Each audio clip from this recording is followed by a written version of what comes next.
It's Tuesday, February 6, 2024, and I'm Dave Sobel. 3 things to know today.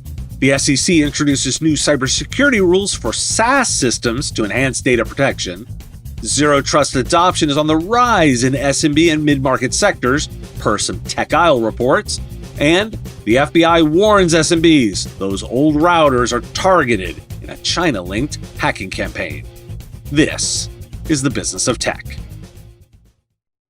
With as many breaches and security concerns as I report in this show, it should be obvious that cybersecurity is not just about technology, but also the human expertise needed to interpret and respond to complex threats. Huntress is focused on elevating SMBs and MSPs around the world. Huntress has a suite of fully managed cybersecurity solutions powered by a 24/7 human-led SOC, dedicated to continuous monitoring, expert investigation, and rapid response. And the proof is the execution. Huntress is the #1 rated EDR for SMBs on G2. Want to know more about the platform? Visit huntress.com/MSP Radio to learn more. You knew security would come up again, didn't you? Let's do the big picture first. The SEC has implemented new cybersecurity rules for SaaS systems, requiring public companies to disclose cyber incidents and ensure cybersecurity readiness. The rules apply to data stored in SaaS systems and connected third-party apps. The SEC's approach is motivated by the rise in cybersecurity incidents and the lack of distinction between on-prem, cloud, and SaaS data breaches. SaaS security shortcomings and SaaS-to-SaaS connections also contribute to the SEC's focus on improving cybersecurity. Organizations must assess and manage the risks associated with SaaS systems and connections to protect sensitive data and comply with regulations. Ransomware groups saw a surge in victims in 2023, with a 49% increase in reported victims, according to Palo Alto Network's Unit 42. The rise was attributed to attacks exploiting zero-day vulnerabilities, such as the MoveIt transfer software hack.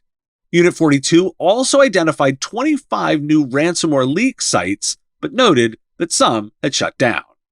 Law enforcement successfully disrupted prominent ransomware groups like Hive and Ragnar Locker. While illegal crypto activity decreased, ransomware revenue increased, suggesting attackers have adapted to improved cybersecurity measures. According to Searchlight Cyber's annual ransomware report, the big 3 ransomware groups are losing ground to new collectives.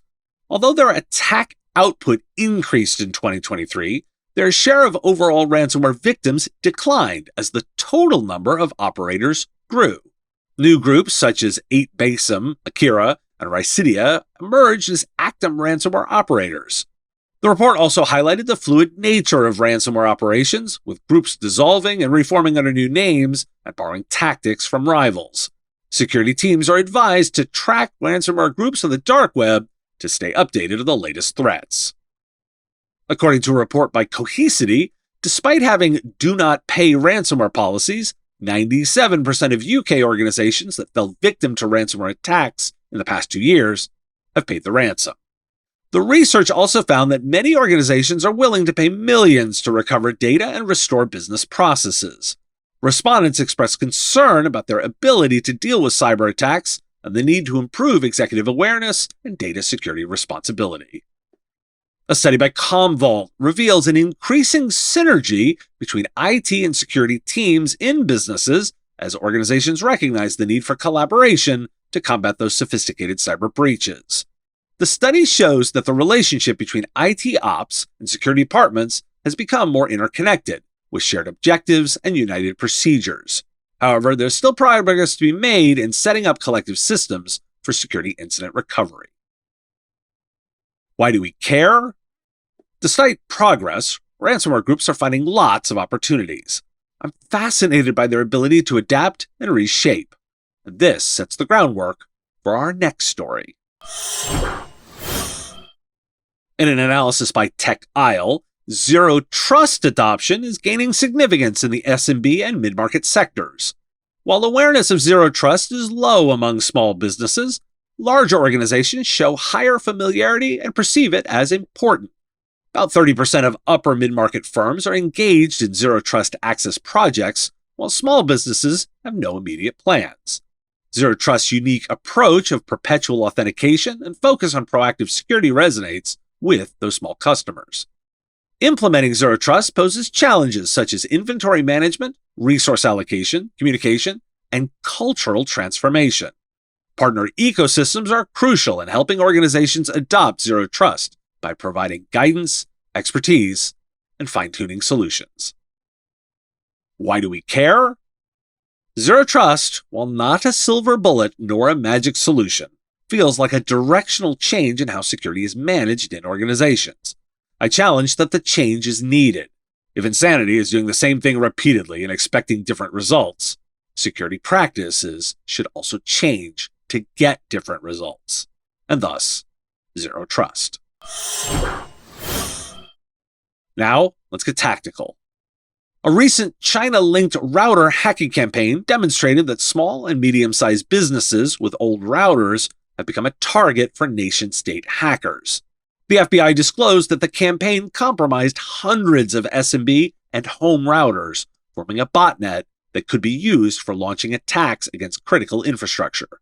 Using unsupported routers by SMBs makes them an easy target for threat actors who can exploit vulnerabilities and go undetected. Remote desktop software maker AnyDesk experienced a cyber attack that compromised its production systems. The company has revoked security certificates, replaced systems, and urged users to change passwords. While it's unknown if any information was stolen, there is no evidence of end-user systems being affected.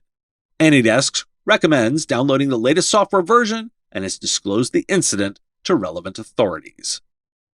A new cyber attack campaign targeting macOS users has also been discovered, using cracked copies of popular software products to distribute a backdoor.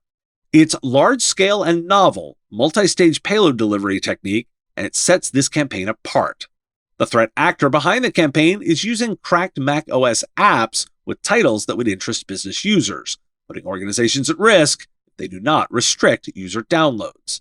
The campaign may be an attempt to build a macOS botnet.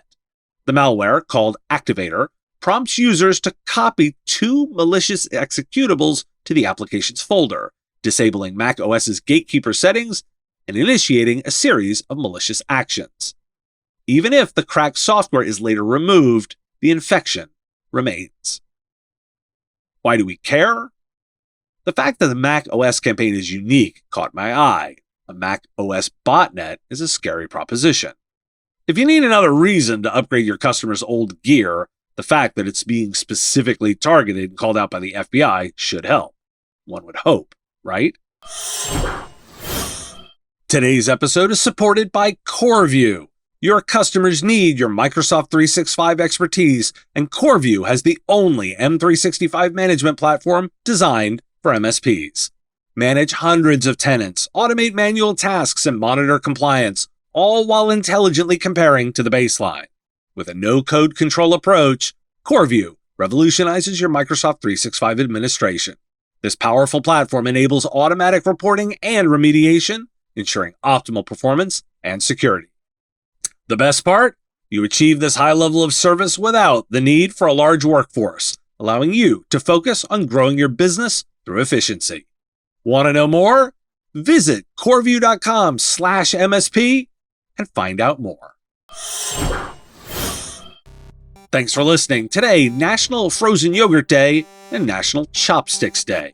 And if you can combine the two, I want to see it. Got a comment, a question, a thought on one of my stories? Put it in the comments if you're on YouTube, or reach out on LinkedIn if you're listening to the podcast. I'll talk to you again tomorrow. The Business of Tech is written and produced by me, Dave Sobel, under ethics guidelines posted at businessof.tech. If you like the content, please make sure to hit that like button and follow or subscribe. It's free and easy and the best way to support the show and help us grow. You can also check out our Patreon, where you can join the Business of Tech community at patreon.com/MSP Radio, or buy our Why Do We Care merch at businessof.tech. Finally, if you're interested in advertising on the show, visit mspradio.com www.cybersecurity.com/engage. Once again, thanks for listening to me, and I will talk to you again on our next episode of The Business of Tech. Part of the MSP Radio Network.